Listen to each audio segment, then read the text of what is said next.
isang onion chop guys.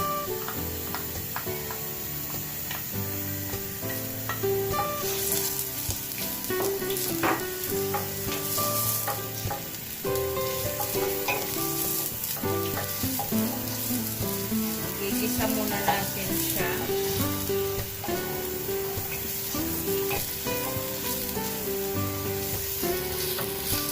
Masarap yung ganitong luto ng rice guys, i-try nyo.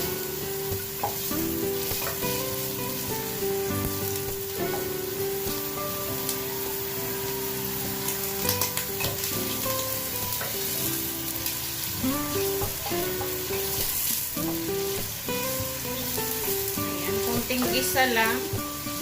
Ilagay natin yung carrots. Ayan, dice. 2 carrots ito guys.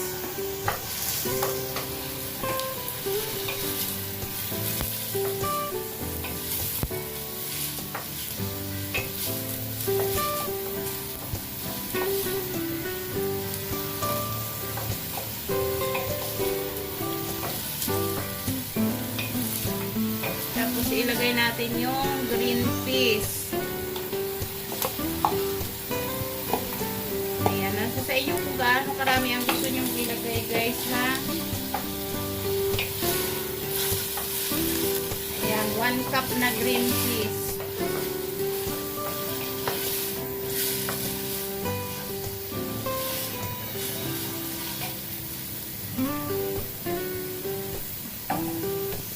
Lalagay tayo guys ng Maggi chicken cubes.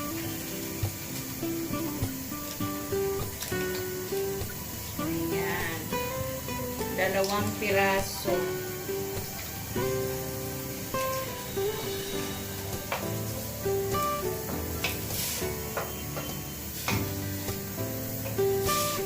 Ayan, haluin para matunaw yung ating chicken cubes.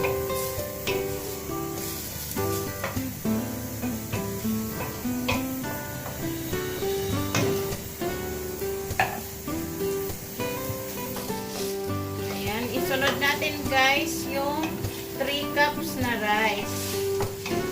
Basmati rice po ito, yung long grains. Ayan, syempre hinugasan muna natin yung rice.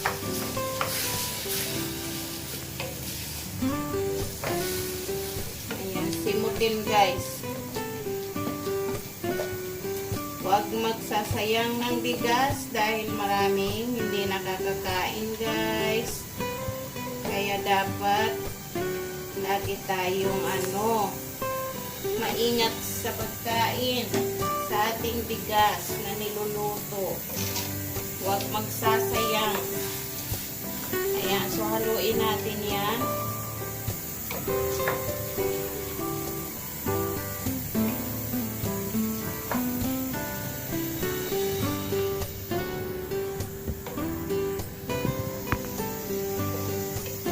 Sa 3 cups na rice guys, maglalagay kayo ng 4.5 cups na water.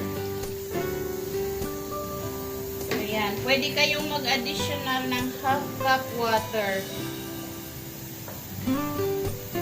Ayan, kung gusto nyo medyo medyo malambot ang pagkaluto, pwede kayong mag-add ng half cup.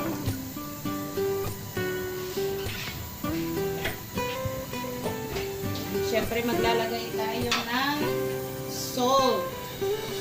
Ayan, sa 1 cup na rice, guys, maglalagay kayo ng 1 teaspoon na salt. Dahil 3 ang ating rice, maglalagay tayo ng 3 teaspoon na salt. Ayan, maglilis ako konti, guys, kasi meron tayong nilagay na cubes para hindi maalatan.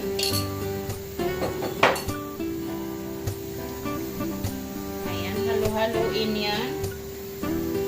Ayan, syempre huwag kalimutan, maglalagay tayo guys ng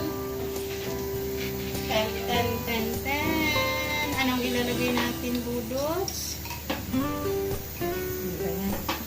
Nakalimutan ni Budots. Nakalimutan ni Budots guys. Ayan, maglalagay tayo guys ng saffron. Saffron or saffron. Ayan. Iubos na natin. Oh, isang capsule siya guys. Halu-haluin. Ayan. Pampasarap ng lasa yan guys. Yun ang kanyang flavor. Ayan. Siyempre, takpan natin at hayaan muna siyang kumulo. Ayan na guys. Kumukulo na yung ating rice.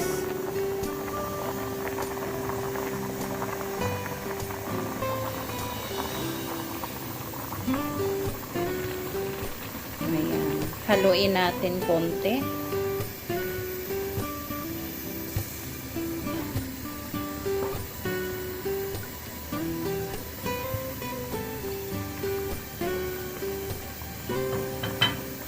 Tapos, hayaan lang natin guys na bumaba na yung tubig niya. Ayan guys. Pag konti na lang yung sabaw niya, gagamit tayo ng fork. Ayan. Ito ang pinanghahalo ko guys para hindi siya madurog. Ayan. Kasi tansyado yung paghahalo. Ayan. Tapos guys, i-slow fire na natin. Ayan. At hayaan na natin siya na mainin. Hindi ko alam po ano yung Tagalog ba yun guys? Ayan. Hinaan lang natin yung apoy niya hanggang sa mag-dry na yung rice. Siyempre, huwag kalimutan takpan yan. Ayan, ilagay natin yung takip guys. So, ito na guys, yung ating rice. Ayan, i-flap natin siya. Ayan, kuha na tayo guys at kakain na yung aking alaga. Gutom na siya.